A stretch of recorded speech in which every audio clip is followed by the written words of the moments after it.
ఒక గవర్నమెంట్ ఎంప్లాయీగా ఉప్పునుతల మండలంలో గవర్నమెంట్ టీచర్గా వర్క్ చేస్తున్నాను. సో నా ఫస్ట్ చెక్ వచ్చేసి 10 రూపాయలు.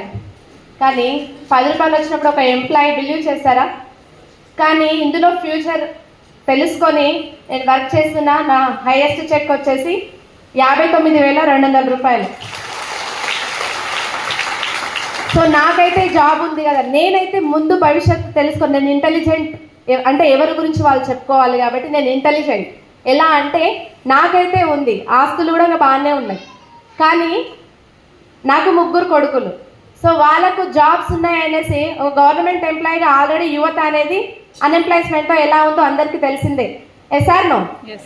కానీ నేను నా పిల్లల కోసము, నాకైతే జాబ్ ఉంది కదా, నా పిల్లలకు వస్తుందో రాదో, వచ్చినా నో ప్రాబ్లం, రాకున్నా నో ప్రాబ్లం, రాకుంటే నా వెస్టేజ్ నాకు ఉంది అనే ధైర్యంతో నా పిల్లలకు